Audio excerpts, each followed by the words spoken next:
Merci de nous être fidèles sur I24. Un nouveau sous-marin made in Allemagne est livré en Israël. La livraison au port de Haïfa a eu lieu hier. La cérémonie s'est tenue en présence du Premier ministre Benjamin Netanyahou. Maëlle Ben-Oli, elle était sur place. 68 mètres de long pour un poids de 2100 tonnes et une capacité d'immersion en mer de plus de 15 jours avec un équipage de 47 soldats à son bord. Le Dolphin U-212 est imposant et c'est à l'issue d'une cérémonie très officielle, en présence notamment du président israélien Reuven Rivlin et du Premier ministre Benjamin Netanyahou, que la dernière acquisition de l'État hébreu a été présentée dans le port de Haïfa. Il s'agit du 5e sous-marin Made in Allemagne livré à Israël depuis les années 90.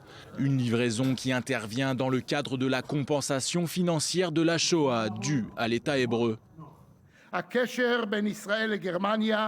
Les relations entre Israël et l'Allemagne sont liées par un passé terrible qui appartient à l'histoire, mais aussi à un futur fait de relations fortes et particulières. De façon symbolique, ce sous-marin est le plus grand sous-marin qui a été construit en Allemagne depuis la Seconde Guerre mondiale. Le Dolphin U-212 est doté de capacités non conventionnelles, même s'il est avant tout équipé de missiles de croisière de type Popeye, des missiles ayant une force de frappe de 1500 km, une manière de dissuader les ennemis d'Israël. Ce sous-marin va rajouter de la puissance à notre force et permettre de nous défendre.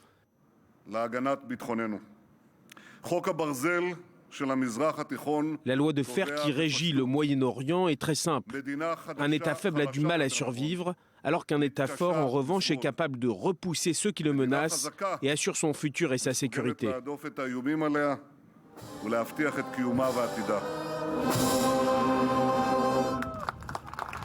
Cette nouvelle arme fait de Tsahal une armée encore plus puissante, alors que l'Allemagne livrera un dernier sous-marin à Israël en 2017.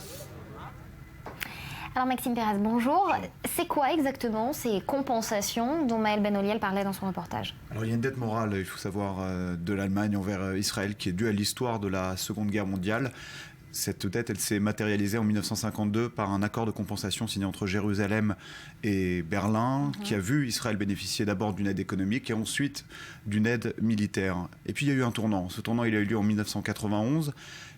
Israël est attaqué par l'Irak de Saddam Hussein et on découvre que ce sont des firmes allemandes qui ont livré à Saddam Hussein des pièces détachées de missiles Scud et également des armes nucléaires. Or, à ce moment-là, les Allemands découvrent à la télévision la population israélienne enfermée dans des abris avec des masques à gaz. Helmut Kohl, qui est alors le chancelier allemand à l'époque, décide qu'il faut dédommager Israël. Il y a un sentiment de culpabilité qui est encore très fort. Deux sous-marins qu'on a vus à l'image sont livrés gratuitement à Israël. Un troisième est pris en charge à hauteur de 50% par l'Allemagne au niveau de son coût. Et puis cette politique est poursuivie par Angela Merkel avec un nouveau contrat de 3 sous-marins en 2005. Il y a eu beaucoup de critiques à ce moment-là parce qu'il y avait des considérations politiques liées au conflit avec les Palestiniens. Il y avait des considérations aussi, également économiques parce que, évidemment, la situation de l'Union européenne commençait à être délicate. Mais en 2005, Angela Merkel est à la tribune de la Knesset et elle a cette phrase très forte: la sécurité d'Israël fait partie de notre raison d'État. Alors, pourquoi spécifiquement les sous-marins ? Alors parce que tout simplement les sous-marins, ce sont des armes de dissuasion, ce sont des armes stratégiques. Dans le jargon militaire, on les utilise pour la capacité de seconde frappe. Quand votre pays est attaqué par des armes non conventionnelles, vous utilisez des sous-marins pour pouvoir frapper votre ennemi en n'importe quel point avec ce genre d'appareil. Or, Israël a équipé ses sous-marins de missiles balistiques de type Popeye qui sont potentiellement, selon des médias étrangers, dotés d'une capacité nucléaire. C'est donc une arme absolue et on peut comprendre pourquoi l'Allemagne s'est tant investie dans ce projet. Pour la défense d'Israël. Merci beaucoup Maxime pour cet éclairage. Alors Angela Merkel, on en parlait il y a quelques instants, eh bien elle s'est exprimée hier sur l'attentat qui a eu lieu à Istanbul. Elle a présenté ses condoléances aux familles des victimes. La cible du terrorisme reste toujours la même, c'est la vie libre que nous menons dans une société libre. Mais ce qui va prévaloir, c'est justement notre liberté, notre détermination. Voilà ce que la chancelière allemande a déclaré hier en présentant ses condoléances aux familles des victimes. La volte-face finalement d'Angela Merkel sur les migrants, eh bien, elle se confirme. La chancelière a plaidé auprès de son homologue algérien pour que les ressortissants algériens déboutés du droit d'asile en Allemagne puissent être renvoyés plus rapidement qu'aujourd'hui dans leur pays. Julia Ganancia.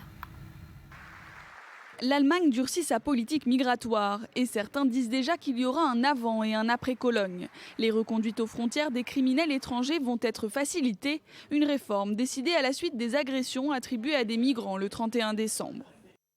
C'est une réponse dure mais bonne de l'État à ceux qui, bien qu'ils cherchent ici la protection, croient qu'ils peuvent commettre des délits sans que cela n'ait de conséquences sur leur présence en Allemagne. Les étrangers condamnés à une peine de prison, même avec sursis, pourront ainsi être obligés de quitter l'Allemagne. Jusqu'ici, 2 types de procédures existaient. La plus stricte prévoit que tout étranger condamné à au moins 3 ans de prison soit expulsé dans son pays d'origine si sa vie ou sa santé n'est pas menacée. La seconde prévoit un simple ordre de quitter le territoire s'il a été condamné à 1 an de prison ferme. C'est cette procédure qui sera facilitée pour couvrir aussi les peines avec sursis. Les criminels doivent rendre des comptes de manière conséquente en Allemagne. Pour les criminels étrangers, l'expulsion est l'une de ses conséquences. Au total, plus de 500 plaintes ont été déposées pour des vols et surtout pour des agressions à caractère sexuel commises la nuit de la Saint-Sylvestre à Cologne. Les autorités les attribuent à des migrants originaires du Maghreb et du monde arabe. Depuis, l'Allemagne est plongée dans un virulent débat sur l'accueil des demandeurs d'asile. Devant son homologue algérien, Angela Merkel a réaffirmé son exigence. Les ressortissants algériens déboutés du droit d'asile en Allemagne doivent être renvoyés plus rapidement qu'aujourd'hui dans leur pays. Metsé Bessalem, bonjour. Alors après les agressions sexuelles lors du Nouvel An à Cologne, attribuées en partie à des migrants, le débat sur leur intégration, la coexistence, fait rage dans de nombreux pays européens, des pays qui ont mis en place toutes sortes d'initiatives pour leur apprendre les normes socio-culturelles des pays d'accueil. Exactement, alors que beaucoup de réfugiés viennent de cultures où l'égalité homme-femme n'existe pas, où les femmes sont parfois la propriété des hommes. Alors leur apprendre les règles socio-culturelles de leur nouveau pays, c'est donc aussi lutter, prévenir la violence faite aux femmes. Prenez la Norvège. Eh bien, la Norvège est précurseur en la matière. Et pour cause, entre 2009 et 2011, le pays a connu une vague de viols impliquant le plus souvent des étrangers. De quoi pousser Oslo à mettre en place bien des cours lors desquels les participants peuvent tout simplement exposer les scènes de vie quotidienne qui les ont surpris, interpellés. Ils sont abordés bien les codes socioculturels, l'égalité homme-femme bien sûr, et puis les élèves reçoivent également un petit manuel qui leur explique les lois en vigueur dans le pays. La Norvège qui a inspiré la Belgique d'ailleurs. Le secrétaire d'État à l'asile et à la migration belge, Theo Franken, a annoncé la semaine dernière que des cours sur la manière de se comporter avec les femmes et de les respecter étaient prévus, je cite, dans les prochaines semaines dans tous les centres d'accueil. Direction le Danemark, intéressante initiative où des parlementaires, tous partis confondus, plaident pour l'intégration de cours d'éducation sexuelle au cours de danois pour les migrants. On appelle ça un 2 en 1, Nathalie. Et puis des cours toujours en Allemagne à présent, des cours de comportement qui sont expérimentés dans un centre pour adolescents migrants bavarois. En Allemagne, on rappelle, en octobre dernier, le tabloïd Bild avait publié carrément des articles de la loi fondamentale dans une édition entièrement en arabe. On la voit à l'écran, la loi fondamentale qui précisait Bild était supérieure au texte religieux. Bon entendeur, salut. Et puis dernier petit tour par l'Autriche où des brochures explicatives sont distribuées, des brochures qui expliquent accessoirement que les hommes et les femmes ont les mêmes droits en Autriche, ou qu'encore en Autriche une femme peut décider si et avec qui se marier. C'est déjà pas mal. Merci beaucoup, Bessavé, matière à réflexion.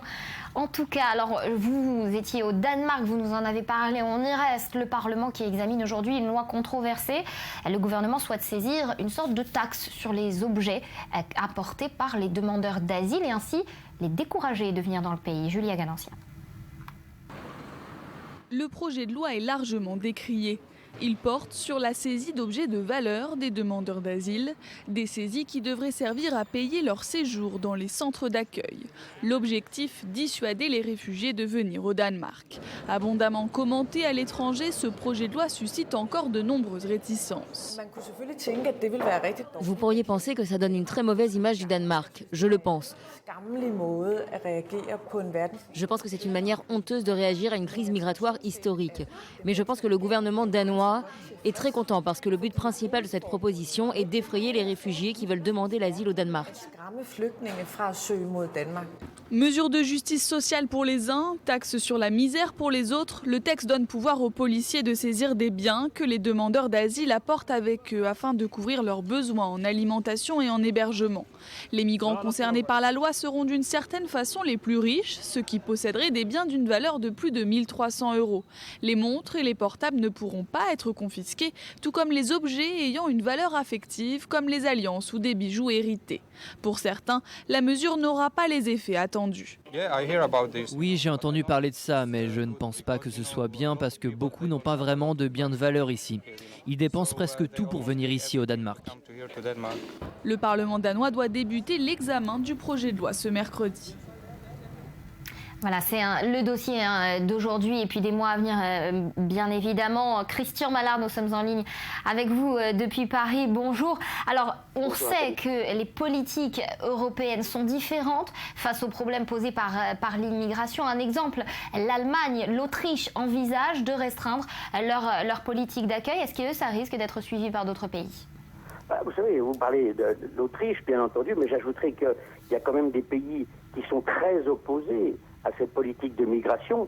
Il y en a 3 qui sont quand même très importants, la Hongrie, la Tchéquie, la Pologne. Et à travers cela, avec cette montée contre l'immigration, Mme Merkel et ses partenaires de l'Union européenne vont sans doute devoir revoir à la baisse le nombre des réfugiés qu'on avait prévu pour 2016. J'ajouterai à ça qu'il y a quand même un risque, et on le sent surtout en Allemagne, mais sans doute aussi ailleurs, de monter des mouvements islamophobes comme Pegida à travers le pays et puis à l'extérieur. Et puis il y a les partenaires de Mme Merkel, les partenaires politiques qui exigent aujourd'hui des mesures d'urgence pour contingenter les migrants et leur imposer un cadre de vie facilitant une insertion limitée dans le temps. Alors les Allemands aussi, il faut le préciser, sont tétanisés à l'idée d'un attentat dans une grande ville car ils n'y sont pas préparés. Et aujourd'hui, ça y est, c'est un fait nouveau.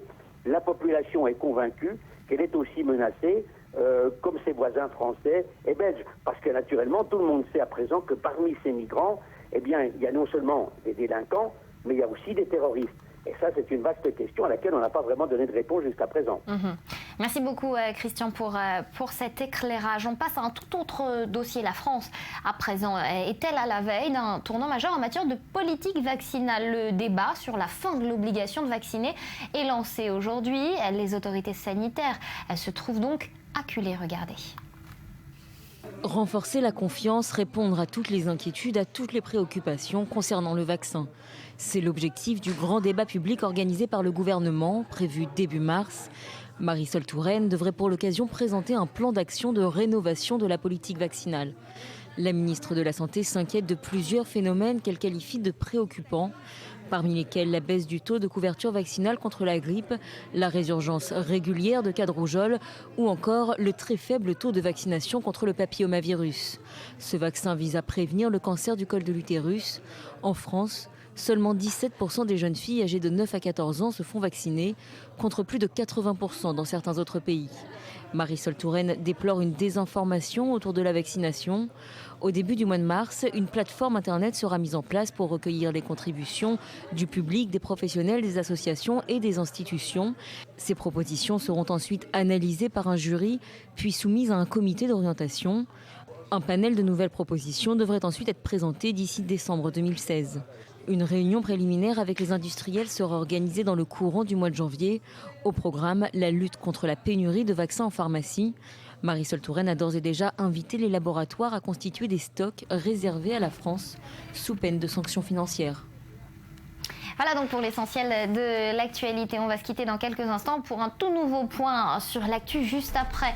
On revient et on parlera de cet élément. C'était le 2 juillet 2014. Un adolescent arabe, Mohamed Abourder, était enlevé dans une rue du quartier de Chouafat à Jérusalem-Est, emmené dans une forêt, battu jusqu'à perdre connaissance, puis brûlé vif selon les enquêteurs. Les 3 jeunes qui ont tous avoué et reconstitué le crime ont dit qu'ils l'avaient fait pour venger les meurtres de 3 adolescents israéliens en Cisjordanie qui étaient intervenus le mois précédent par une cellule du Hamas. Leur verdict est prononcé aujourd'hui. Nous en parlerons dans quelques instants. À tout de suite.